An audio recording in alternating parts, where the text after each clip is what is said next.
Alright guys, today we're going to be talking about AMD stock and why this name might be ready for a massive move to the upside over the next few days. Now in the beginning of the video here, I want to show you what some powerful analysts are saying, especially Jim Cramer on CNBC because he really follows this company closely. But at the end of the video, I'm going to show you some key levels that you need to be watching, technical analysis levels that are going to show us where the support and resistance is for this company and where we should optimally hop in if we are a trader in the short term or if we are a trader in the long term. Now, in order to get a better understanding on why the price action on AMD is happening the way it is over the last few days, but especially over the last few months, you need to understand that there is a major chip shortage happening worldwide, and this is affecting not only AMD, but other companies such as NIO, GE, Ford, etc. have had to shut down their plants for multiple days in a row because of this chip shortage. So guys, I want to show you what Jim Cramer is specifically saying about that chip shortage and how he thinks this is going to be over, or why he thinks this is going to be over very soon,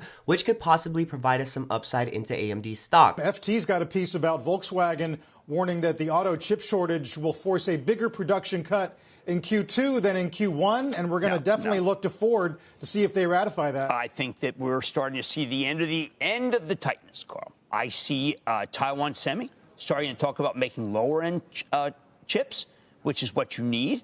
The auto companies need.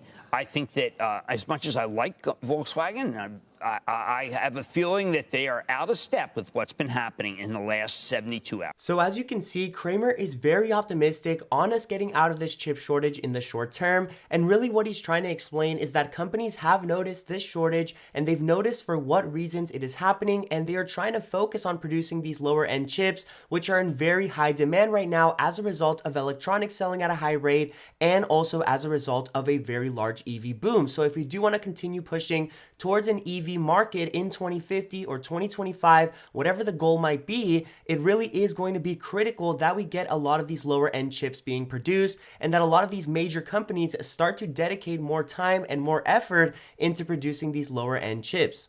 Hey, we're out here on Wolf Creek Ski Area. I just wanted to call you real quick and see, with the move from the growth stocks to the cyclical stocks, what are your thoughts on AMD right now? Okay, so AMD traded down to 79 the other day. I issued an alert for action. Said, listen, you just got to buy this stock. Enough is enough.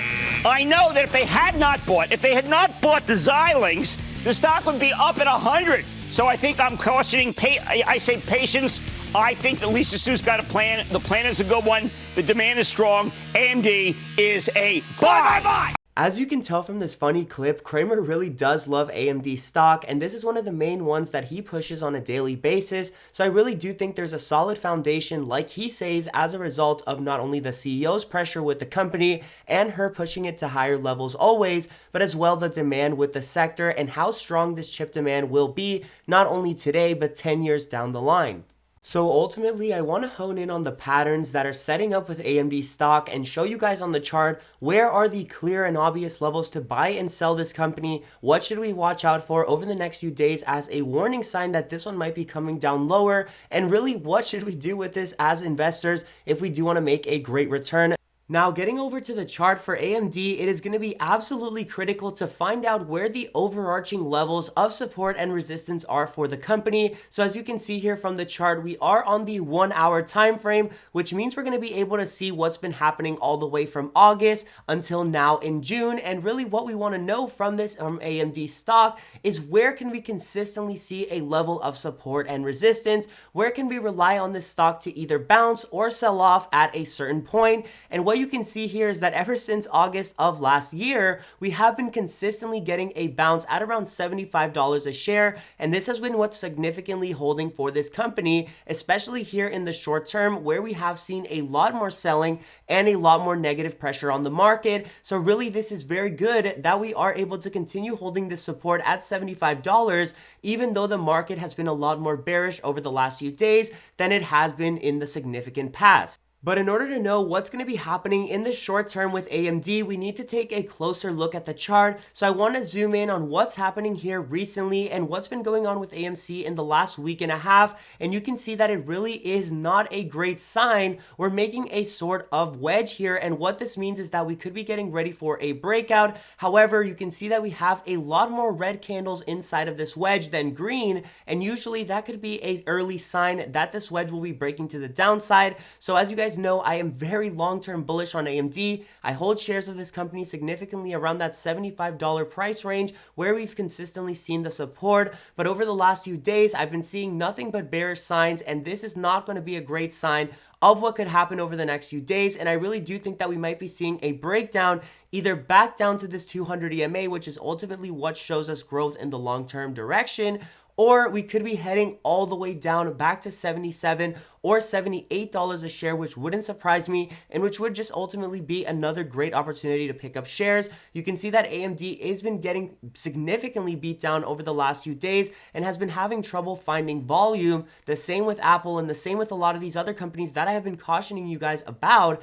So ultimately, the most important thing for any trader on AMD over the next few days will be watching here this wedge breakout and trying to find out whether we will either be going like this to the downwards direction or whether this will be a resurrection for AMD and we will see a massive uptrend over the next few days. So these are the two scenarios that could happen. And I like to make these videos at a critical point for AMD because a lot of investors are confused. They don't know when is an important moment on the stock to watch. But guys, listen, this is a very important moment because a continued uptrend could show us that tech and growth is heading back to the upside. But if we do see another beatdown back to 77 or even 75, our ultimate support here over the last few months, that would be pretty negative for the stock, and it really isn't a sign of strength when stocks come back to an earlier price. So as always, guys, I hope you enjoyed the video. Take this as a part of your investing. If you are looking at AMD stock, make sure you keep this in the back of your mind over the next few days, but ultimately know that this is a great one to pick up for the long term. As always, guys, thank you so much for watching the video. Don't forget to like and subscribe down below if you enjoyed or learned something new, and I'll have a lot more videos coming over the next few days.